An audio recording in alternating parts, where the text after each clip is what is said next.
How's it going, everybody? I'm Josh, KI6NAZ. I'm live at location, so sorry about this pre-recorded Ham Nation. We tried to do it live, but it just didn't work out. And for the sake of my dwindling internet access, we're going to go right into talking to our lovely hosts. How are you doing, everybody? It's good to see you.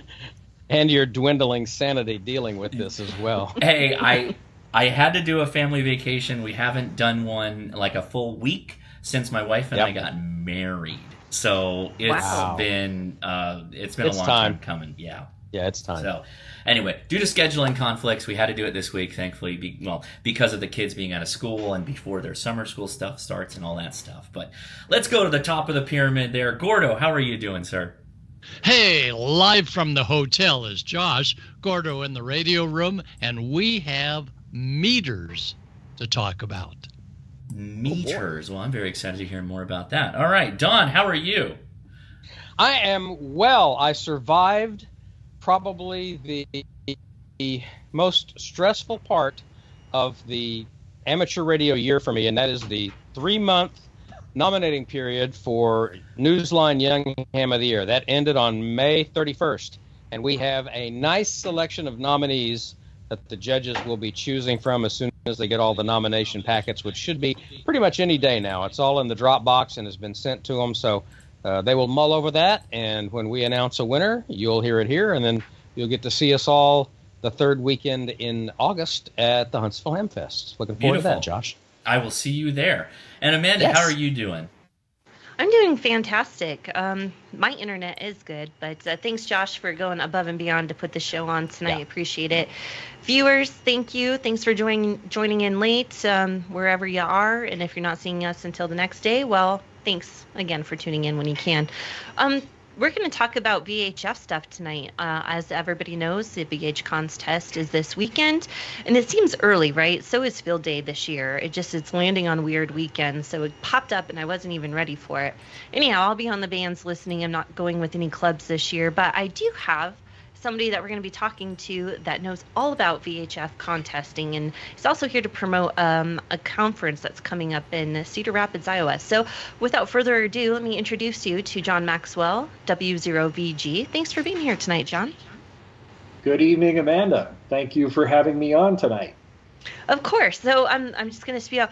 In case you don't know Maxwell, you should know this guy. He's everywhere and he does everything, and he's on every board there is imaginable, at least here in Colorado. So John was founder of RM Ham, Rocky Mountain Ham Radio, and is on the Central States board. Is that correct, John? What else do you do in the ham radio world? You name it. I climb a lot of towers lately. Okay, and yes, John is very key to putting together the Colorado microwave system that we use here in ham radio, and it extends all the way from Wyoming down to Albuquerque. And he was kind of the planner and beginner of this, and he has a huge group, but he is on towers a lot. Not only that, I hear he's great in head of camp whenever he sets up for Field Day as well. Just and for Field Day. Yeah, well, you did that for a VHF contest too. So, Josh, are you able to click on, first, let's go to the ARRL website, if you don't mind. Yep. All right, so the VHF contest is a little bit different than Field Day, everybody, in case you're wondering. The hours are different. It starts, Mountain Time, it starts what, noon? And when does it end? 9 p.m. on Sunday. So it goes from noon Saturday to 9 p.m. Sunday. Okay. And what is the biggest point of the VHF contest? Why should people be doing this? VHF is a wonderful section of the amateur radio community that's very underrated. And I have been doing VHF since the 80s, when it was very hard to do. Yeah. And there are a few things with the VHF contest that if you have never done it, you will absolutely have a blast. It is phenomenal. 6 meters is my favorite. VHF is great on the coasts when you have people to talk to. My favorites are 6 meters and 10 gigahertz. And between those two, you can make a contest. It's absolutely phenomenal. Talking to all the Rovers and trying to get the VHF bands back to where people are actually using these things, and it's a challenge. I love it. I try every year, and I never do very well from here in the middle of the country, but I keep trying. Very good. I know the middle of the country is quite difficult compared to the coast, that's for sure. And we know, everybody knows that. They know it from the openings. But if you go to the ARRL's website, which part of it is still up and running, everybody, so you can check out the rules on how to make contacts and what you give as an exchange. Basically, don't forget your grids. Always know your grids. Even if you're not a hardcore contester, get on the air so people can hear you.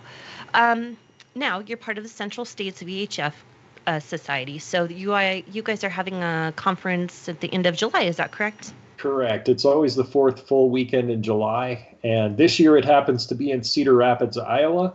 It is an absolutely wonderful learning experience with a day full of good presentations.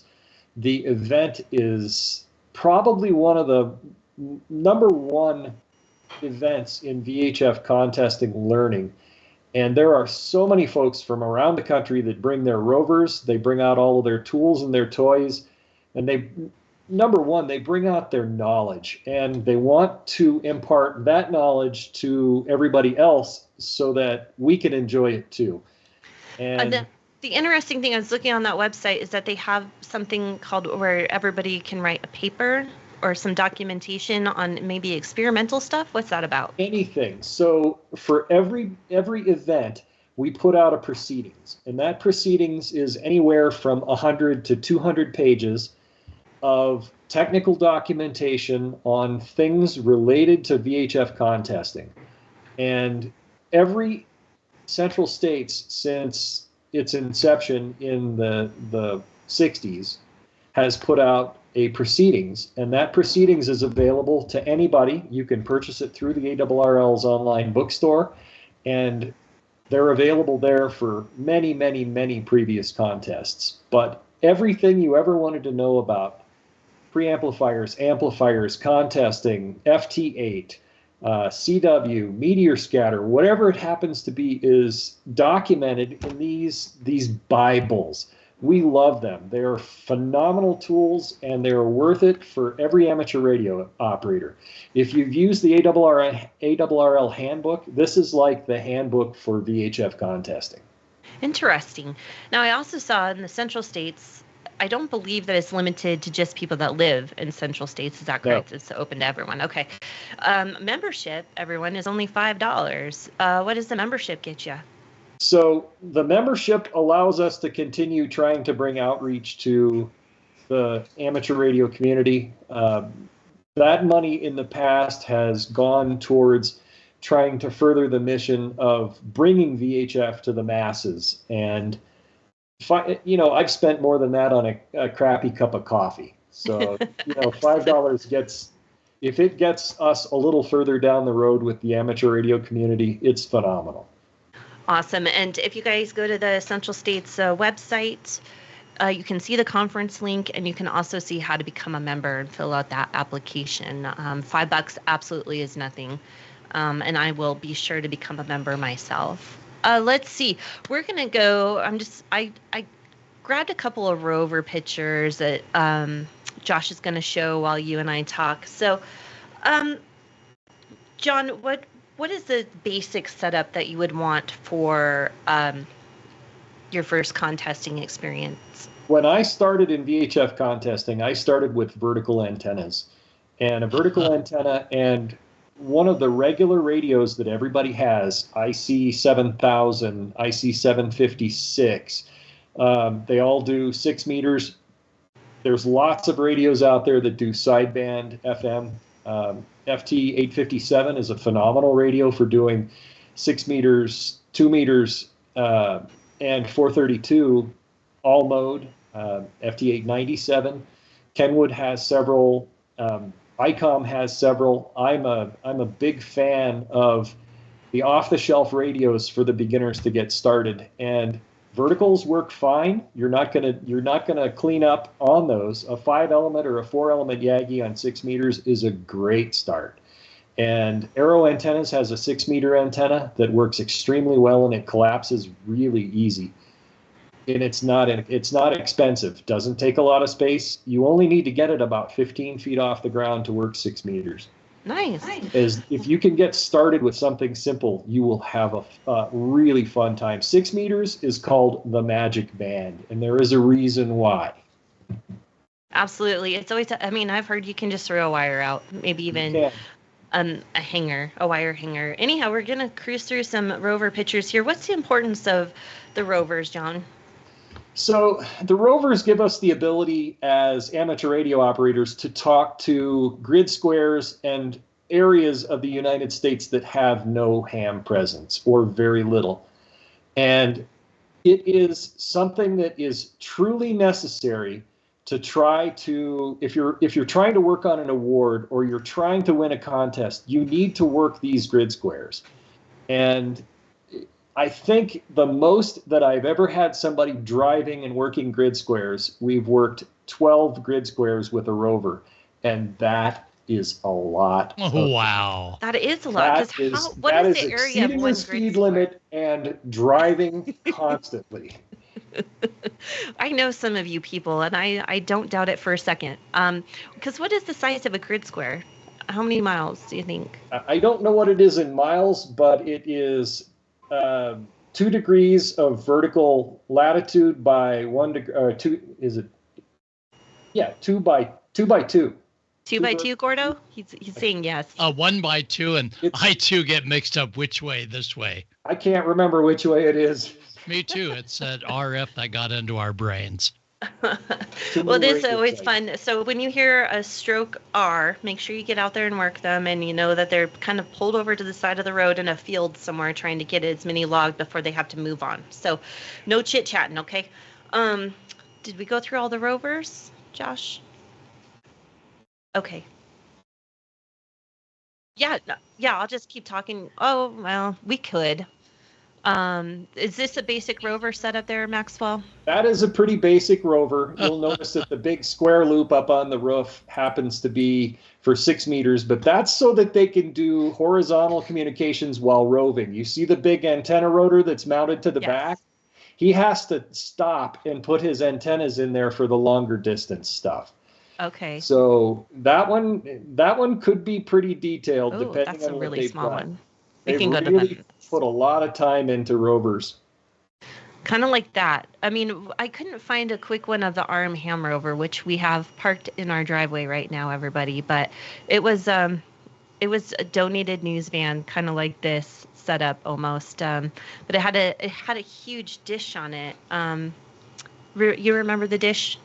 1.2 meter satellite dish that we fed with WWII VJB offset feed log periodics. That was a lot of fun. It was a lot of fun. It was also fun being in the Rover during those roving periods. Let's go to the next one. I know we have Andrea's in here too. There's another van. People will make anything into a Rover. I'm telling you, this one is crazy.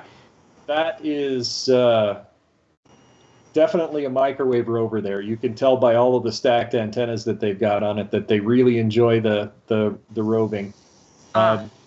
Those guys usually follow in packs, and they get together and they head for the grid square corners, and they try to work as many people at the same time as they can. It is an amazingly busy time because everybody wants to talk to you. Exactly. And those corners are pretty neat once you get to them. And let's see what else we got there.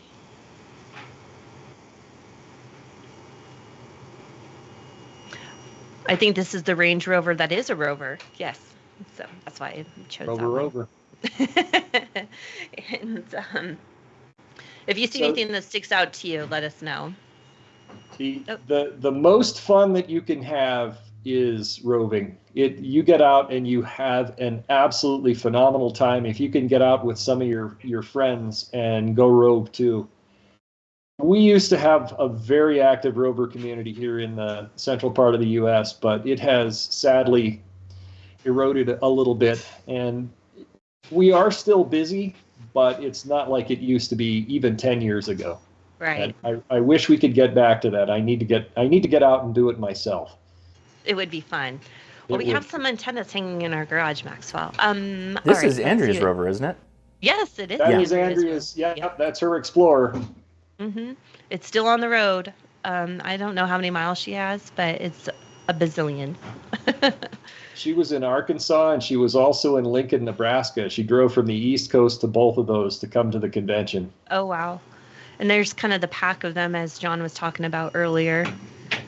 That's the West Coast guys there that go crazy. Gordo, what are you pointing out? We do go crazy, and it's 1 degree latitude by 2 degrees longitude. Right. And Icom America has just absolutely gone all out with their gear, and they have this great grid square that's on their website. So you can look up your grid square by going to icom.probably.com. Okay. So that is a phenomenal grid square map. If you have the opportunity to get by your local ham radio store, pick one up. They are tremendous. Okay, and I think we have one more picture. Oh, this one is a camping one. I thought this was cute. He's got like a triple stack going on. Wow. But he used Comic Sans. Ugh, anyhow, I digress. Oh, and there's the VHF propagation logger, which Correct. You'll get very friendly with that. And it is a really good tool when you're running 6 meters and 2 meters for the VHF contest. You're Absolutely. right, So you can, if you look at this map, everyone, you can see California has nothing, right? There's no station showing up. So this is when they're eating their lunch. No, occasionally we get a band opening like 2 meters to Hawaii. Okay. We don't get that. Yeah, I mean, but at this point in time, if you see this map like this, the Californians are having lunch or taking their quick naps. And obviously, Florida and the upper Northeast is very busy. And then another opening you can see is between like some Canada and the Midwest. So I just always go to DX Maps and check it out, because you could be calling and you don't understand it. You might think your antenna is broken, but it's not that. It's just there is absolutely no opening. So look at the openings. As part of the VHF contest, you can spot, you can use spotting, and you can use all kinds of help. So that's part of it, really. Looks so like always we're have missing this out right now. Yeah. This is a different, I don't know when this shot is from, but this is a 6 meters, and definitely always pay attention. And if you haven't been to DX Maps before, everyone watching, go to there, check it out. It's for every band. You can see if 10's open, 6, 160, see who's making contacts where, and then you'll know if you have a chance. It's kind of just a precursor. I mean, of course, definitely get on the radio and just call, and you could be the first, but also follow your thunderstorms. No, I'm not a weather genius per se, but I do know that when storms pass over you, supposedly, that's when the tropo might wake up a little bit, and then you start bouncing over that storm or after that storm. Is that correct, John? A little before or a little after, usually, okay. Yes. All right, so pay attention to the weather as well. Well, John, anything else you need to tell us about VHF contest coming up, or about the Central States Conference? Central States, we'd love to have you. Cedar Rapids, Iowa this year. It's csvhfs.org. And registration is open. And the rates change, I believe, at the first part of July. So if you're interested in coming, hop on it. Great. VHF contest this weekend. If you have equipment of any kind, including verticals, take a look at dxmaps.com. If it looks like it's open on 6 meters, get on the air. We'd love to have you. Absolutely. And a lot of it will be on FT8, definitely, but also phone and CW. So, and once they work you in one band, sometimes they might be asking you to switch Yes. or switch modes. Like, can you do CW as well, or FT8? Give them those points, because everything is a multiplier. So, all right, everyone, if you're going to be participating this weekend, have a fun time. And thank you, John Maxwell, for being here tonight. We appreciate it. You're welcome. Glad to be here. All right. Gordo, what do you got going for us? Hey, John, don't go away, because on May 10th, you know that date, that was one of the largest solar flares we've had, and most of high frequency absolutely came to a stop with no appreciable capabilities for bouncing signals off the ionosphere. But there was one band that was cooking from hundreds, even 1,000 miles away. But it was strange. And John, you remember this. Here's voice on the 6-meter band on the evening of May 10th over about a 600-mile band.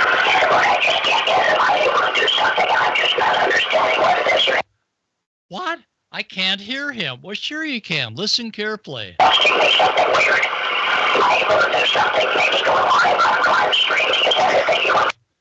Wow. Now, what happens if that was an emergency and we had a radio blackout due to an EMP and we had to get the message through?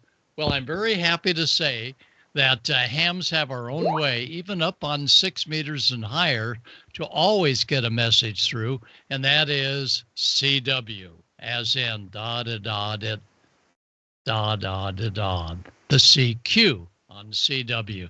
Take a listen to CW that night when every band was pretty much over and out, but one band, 6 meters, stayed on strong.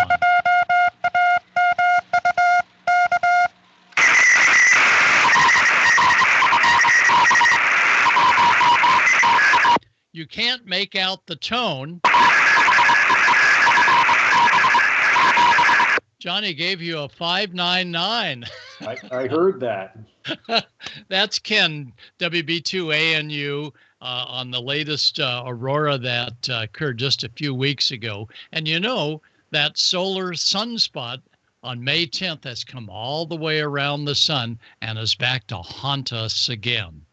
Well, beside all the great DX that hopefully all of us will work anywhere on 6 meters all the way up to 10, 24, and even higher on the gigahertz bands, we want to quickly talk about meters. And when you think of a meter, you think of a d'Arsenal meter.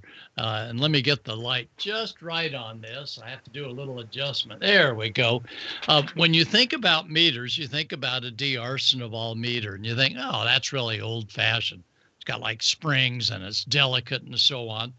The value of this meter on heavy loads is very important because as a 12-volt meter, if you're able to crank over the engine and let's say of your vehicle or your emergency command post, which those of us in the ARRL, ARES usually have capabilities to get to, we can tell how well the battery supply is in that command post when cranking a generator or the engine over by how low the meter registers on voltage. So a d'Arsenal meter, that's a good one. On my Chevy, I take a look at that when I'm cranking over the 454 engine, and I make sure that it doesn't crank lower than 10 volts. And if I see it less than that, time to get probably a new starting battery. On the digital meters, they're great for a glance at, and the digital meter here is showing us that, well, we've not got a lot of voltage, but nonetheless, it's there. But if you just sort of glanced at it, you wouldn't really know that you've got a problem. Well, here's a meter, sells for $7 at Temu, TEMU.com, the discount place. Just check out 12-volt meters. And what you'll see here is a meter that will get your attention if you got low voltage. And as you watch here, you'll be able to see the outside immediately come up and indicate, there we go, what the voltage is just by glancing at it. And if you get too much voltage from let's say a solar panel that's gone crazy, it'll do this. So a digital meter with this outside ring on it really makes sense, and it will give you a quick look. If you just glance at it and you see the green, yeah, everything is fine. But if you see it doing this and blinking at you and you see the red going off the scale, you know you've got to take a look at what's feeding the voltage. So something to think about. Temu is a great place for just little gadgets as long as you know what you're getting, because they got some weird stuff there. But just go to 12-volt DC meters and see the selection. But definitely home in on the one that has that outside ring, and that outside ring will really make a difference to alert you that you've got a voltage problem that needs to be tended to. So That's my deal on voltage. So, Amanda, if you have any questions, let her rip, or we'll do. go over. Okay. This is a group question. How many of you shopped on Temu before? I've done Temu with a whole bunch of stuff. And as long as you realize that Temu is Temu and the stuff is low cost, and you're probably going to have to do a little something to get it to work, generally they come through. So I've not had any bad experience with Temu. I've bought some things from Temu. I'm sure Josh has too. If we were live right now, the chat room would be going crazy. Yes. Interestingly enough, I have a meter just like that in my Go box, but I didn't buy it off of Temu. I bought it somewhere else, like at an HRO or something like that. And I guarantee I paid more than $7. So I have to go look into that and see, where that's coming from. But yeah, it's a really, really good meter for exactly as Gordo says, Go box with the solar panel, battery backup, all that stuff. It's a really good thing to have.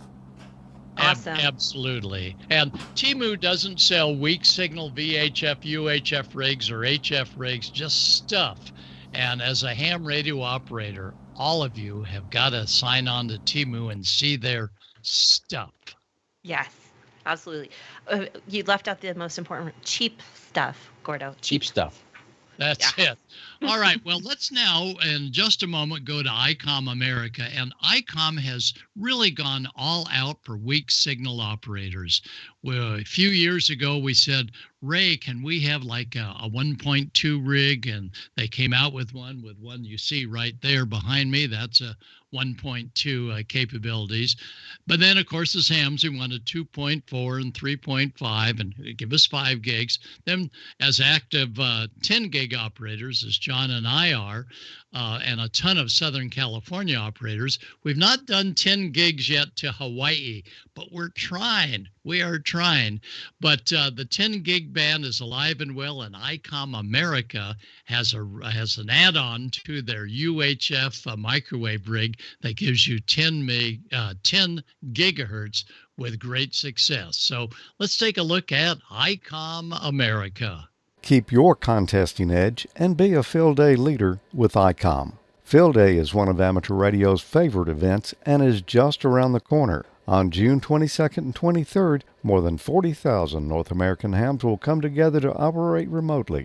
Icom's robust and high-quality transceivers easily cut through pileups so you can work the bands and make those contacts.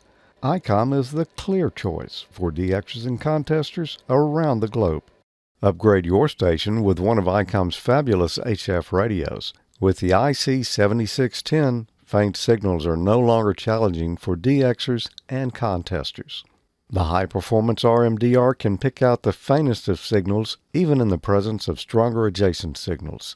This is the SDR every ham wants. With Icom's IC905, VHF contesting is a breeze. This all-mode rig covers 5 bands with one radio.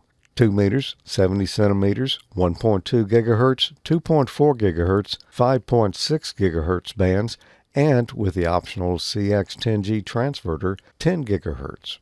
Large color touchscreen, easy D-Star settings, and a separate controller and RF module configuration to reduce signal loss. Explore the world of microwave with the IC905. The IC705 and IC7300 are the perfect go-to rigs for outdoor hams who love POTA and SOTA activations.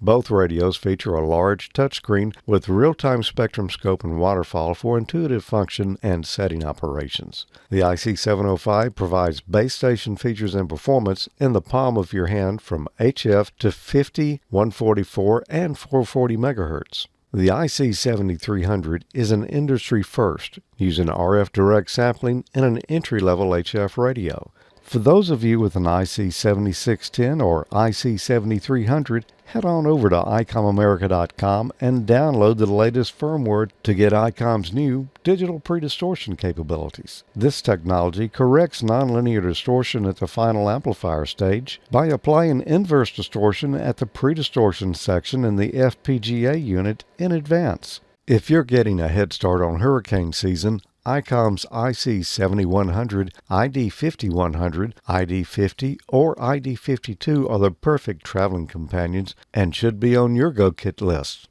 From high-powered base stations to compact and travel-friendly handhelds, Icom radios offer in-demand features and functions to keep you active on all bands, inside your shack or out in the field. For more information about Icom's amateur radios, visit icomamerica.com/amateur today. A massive thank you to Icom for sponsoring Ham Nation. We really do appreciate all of the support. I want to give an extra big thank you to Ray Novak and everybody at Icom America for also sponsoring the Hamvention Challenge we recently completed. I know the winner of that challenge, who spent all day Saturday on that challenge, is incredibly thankful for the efforts that Icom puts in. And again, we'll be back again next year for that. Every time we are live on Ham Nation, we pick 3 swag pack winners. This week's winners are Craig K, AB8YA, James P, KI5OEB, and Cody A, KJ7SYX. Everybody who has won a swag pack this year and every year gets added to a year-long list of names, and at the end of every month, someone at Icom picks a winner from that list, and they get a Radio of the Month. This month is a big one, an ID52. The winner goes to Stephen H, K5SMH, and if you want to get in on this swag pack and potential radio winning action, click the Enter Now button on the link in the description for Icom America. And now we're going to go off to Dawn.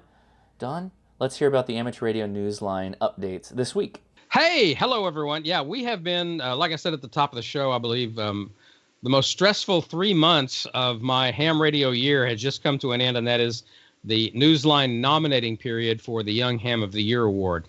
We give you 90 days, and it seems like they all come in the last 1 or 2. So we had a flurry of activity right there on May 31st and May 30th, and we've got a nice selection of nominees, and the nominees are in the hands, those nominee packets are in the hands of the judges right now, and as soon as they come to a consensus, we will let you know, and then, of course, we'll see you all coming up in August, on the 3rd weekend in August, at the Huntsville Hamfest. More on that is coming up in the Amateur Radio Newsline, the news of the week, and why don't we go ahead and just do that now? From Amateur Radio Newsline Report number 2431, this is Ham Nation Headlines for Wednesday, June 5th, 2024. Our top story is the deadly tropical cyclone that left parts of coastal India and Bangladesh devastated. In the middle of it all, hams were there, relaying messages nonstop. And the death toll estimates varied, but continue to climb. Authorities rushed to have people evacuated as their homes collapsed around them. At its peak, the storm achieved maximum speeds of between 110 and 120 kilometers an hour, with gusts of as much as 135 kilometers an hour. It was the region's first major cyclone of the year. This is John Williams, VK4JJW. If you think your shack needs an overhaul, imagine being a legendary pirate broadcaster in the UK. Radio Caroline has marked 6 decades of radio off the coast of England and is sailing ahead with its planned restoration of the Ross Revenge, a vessel moored in the Blackwater estuary that the former pirate broadcaster calls home. The fishing trawler-turned-broadcast studio replaced the Mi Amigo, Radio Caroline's previous pirate ship, which sank in a storm in 1980. Radio Caroline first went on the air on the 28th of March 1964, when it was only able to operate from outside British territorial waters. The support group that now runs the station was finally granted an AM broadcast license from Ofcom in 2017, with a frequency previously used by the BBC. A 3-day anniversary celebration last March provided an open house to listeners and other fans who had come to celebrate its legacy. Organisers hope the anniversary festivities will provide an impetus for fundraising that can cover the cost of a needed overhaul of the Ross Revenge, which was built in 1960. This is Jeremy Boot, G4NJH. The numbers are in. What numbers? Hamvention 2024 attendance numbers. What else? Newsline anchor Stephen Kinford, N8WB, has the accounting. The worldwide gathering of radio amateurs in Xenia, Ohio was a record setter, according to organizers of this year's Hamvention. General Chairman Jim Storms, AB8YK, reported on social media that the official attendance set a new high of 35,877 over the 3 days. That topped last year's attendance of 33,861, which was also a record setter. Jim credited the more than 700 volunteers who worked an average of 6 hours, sometimes more, to ensure that things went smoothly at the Greene County Fairgrounds and Expo Center. Hamvention took place May 17th through May 19th. The dates for Hamvention 2025 are May 16th, 17th, and 18th. And the nominees are in for the Bill Pasternak WWII ITF Memorial Young Ham of the Year Award. The judges are going through the nominating documents now, and as soon as they reach an agreement on who the 2024 honoree is, you'll hear it here. Remember to join us live at the Huntsville Hamfest in Alabama on Saturday, August 17th at 2 p.m. local time on the main stage for the presentation. We look forward to seeing you there. For more on the Huntsville Hamfest, visit hamfest.org. And that's all from the Amateur Radio Newsline, your independent source for amateur radio news since 1976 at arnewsline.org.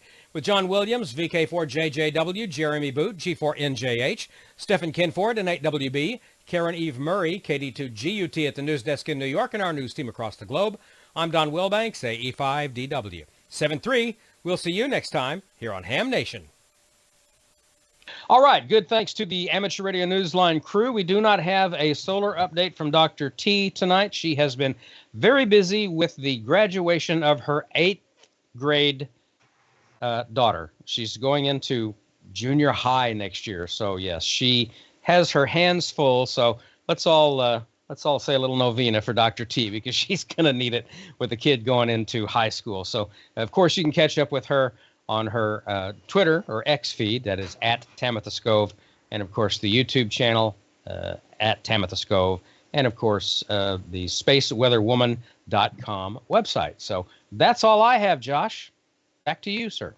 Okay, well, I think that means we're going to hear from Amanda with the latest Ham It, Can It, or What Am It. Okay. What Am It? I love this. I love this stuff. Okay. I changed it this week. I'm going to show World War II photos from my grandfather because June 6th is D-Day. Yeah. And right. I wanted to commemorate it. Wonderful. And so a double Ham It or Can It in 2 weeks, everybody. But Nice. I'm really proud of my grandfather, and my sister just went to visit some of the places where he served in Germany. So I'm going to share my screen. Since I recorded this live to tape, basically, I can add this little addendum in the beginning. You're about to see some images that Amanda's grandfather took when he was a part of the European conflict of World War II as a part of the Allies. These are real historic records, and that includes some of the bits that are probably not for all viewers. And if you are sensitive to a lot of this stuff, there are pictures of dead people. There are everything you'd kind of expect here. So just keep that in mind as we move forward. If this is not something you want to watch, go ahead and fast forward about 10 minutes or so in, and you should be good. Okay, so I just wanted to show off my grandfather, who's no longer with us. But this is him, Victor R. Jackson, at age 18, joining the Army. And that was in 1935, so before World War II began. He had already decided that he was going to have at least a beginning career in the Army, like most men did back then. And this is another photo of him. He's so young. He's a very handsome man. So let's fast forward to 1944. He was a tank commander, and they were shipped off to Germany. They did arrive in France first, and they traveled to Germany. And it was very tumultuous at that time, obviously, in 1944 to 1945. And they ran into several places that had been abandoned in Germany where there were no Nazi soldiers. But in other places, he lost a lot of friends and fellow soldiers for sure. And this is his handwriting, cursive back in the 40s is ridiculous. Anyhow, I have what he wrote on the back of all of these photos, but it means probably nothing to anybody. But this is them at one of the cemeteries that they ran into in Germany, and these were some of his higher command. And then again here, and it's a captain and a lieutenant, so some big wigs there. And then he did have some beautiful photos of Germany. Germany does look very beautiful, so if anyone gets a chance to visit there, do it. My sister's currently in Germany for 3 weeks, so And he didn't always label where he was. But this is also a German town that they went to where there was nobody except for some civilians. So they hung out there for a while. And this is what they called, I'll see it, a German pillbox. I don't know what a German pillbox is, but they ran into a few of them and they have photos of them. So it must be something. It's a fortified machine gun nest, basically, with small portholes for the machine gunners inside to shoot out. Very good. Nice to know that. So yeah, they ran into a couple of those. And once again, a cemetery that he didn't name it. So this is another view of the pillbox. And it looks like it's kind of bunkerish where it's built into a hill and was probably quite fortified. But once again, nobody was there. And then when some downtime, Company Retriever, Holes, Germany. One of the two, March of 1945. Now imagine March of 1945. Hitler killed himself in, I believe, May of 1945 or April of 1945.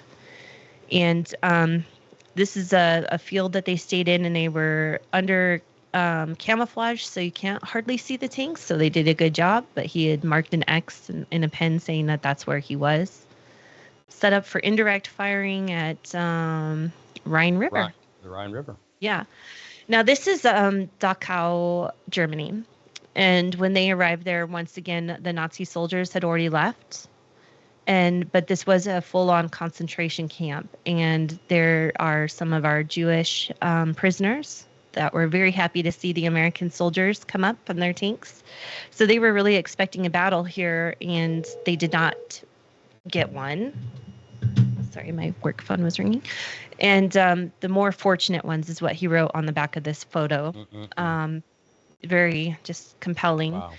This is in a town, and these are our prisoners. So they're Nazis. My tank and German PWs.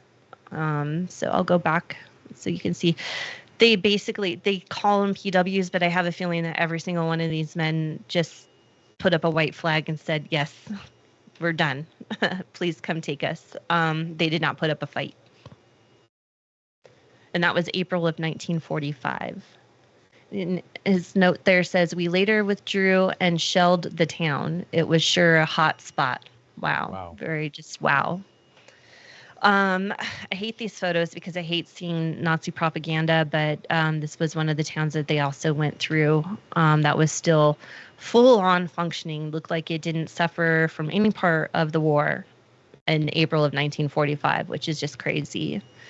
In a closer view of that. And he didn't write on the back of that. This photo, unfortunately, is really blurry from what he took. And it's really heartfelt. These are all shoes. Oh my goodness. Wow. Yes. Those are all shoes. Shoes from dead men, Dachau, is what he wrote on the back of the photo.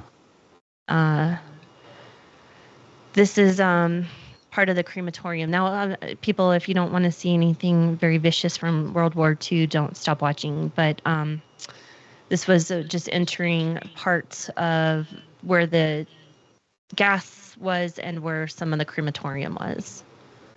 To be cremated was what he wrote on the back of it. So just a bunch of bodies.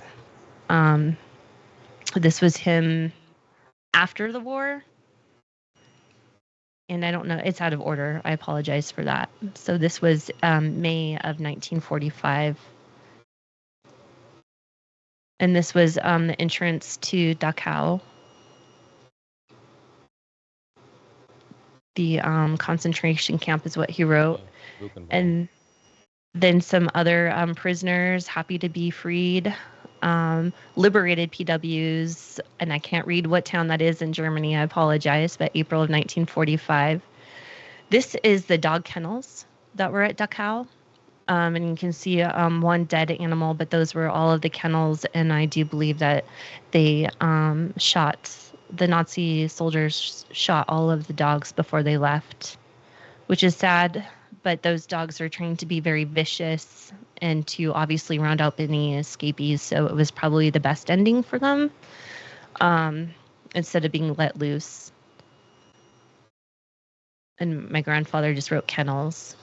And once again, what they ran into there at Dachau. And yes.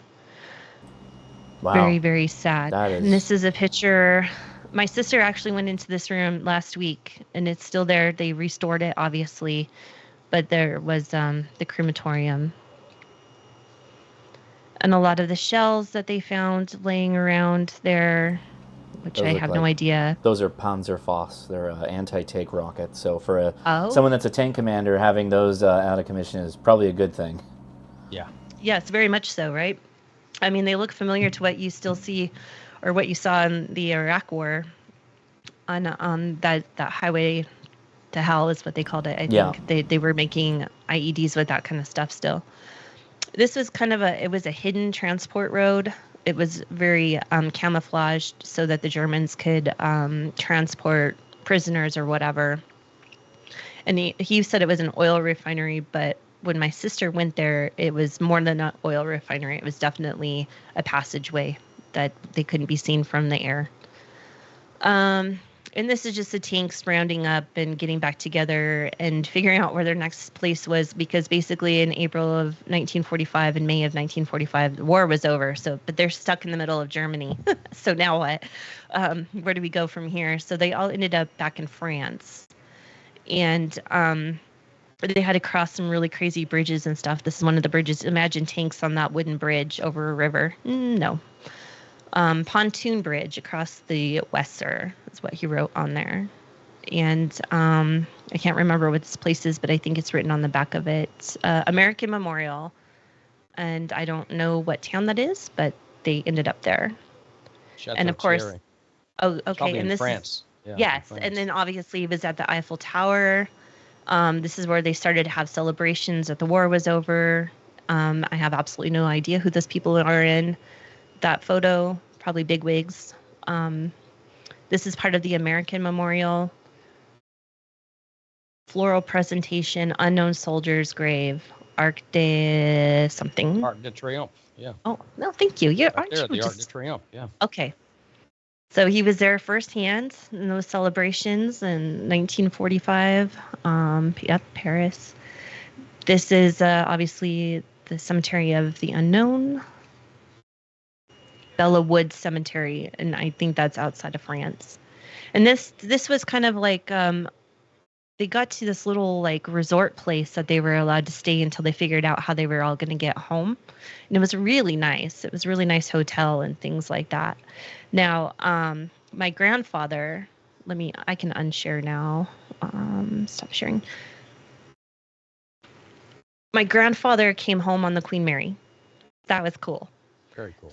Yeah, he has a certificate, and he also has some telegrams. I have the copies of the telegrams. I didn't think to show you guys. I don't know why, but one was, they're very short, obviously, but it was sent from the Queen Mary. It says that it was sent from the Queen Mary, and it says, "On my way, love. We'll be in New York City soon." That was for my grandpa to my grandma. So sweet. And then there's amazing. a copy of, I know, Yeah. There's a copy of one that she sent to him.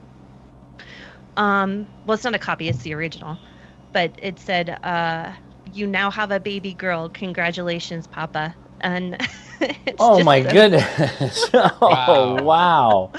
It's so sweet. And it's this whole thing is just so surreal. So I'm sorry about the graphic of the photos, but it is our history. And we're going to figure out the best place to send those photos. And Don has mentioned before, maybe the World War II Museum in Louisiana. Yeah. And I think that's a great place to send them and have them do whatever, at least preserve them, so we know that they won't. I don't think they had archivable paper back then in the 40s, so the photographs aren't going to last forever, right. And they can do something to save them.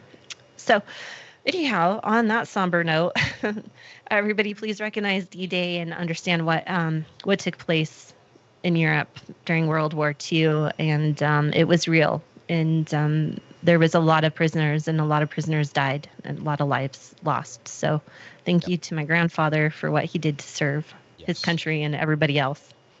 The And National all of our World War veterans. II Museum started out as the D-Day Museum, and there is a great, obviously there's a lot of D-Day stuff in that museum in New Orleans, which is, if for no other reason to come to New Orleans, that's a good reason to go to that museum. But I went to the World War II Museum with the father of a friend of mine, one of my broadcast co-workers years ago.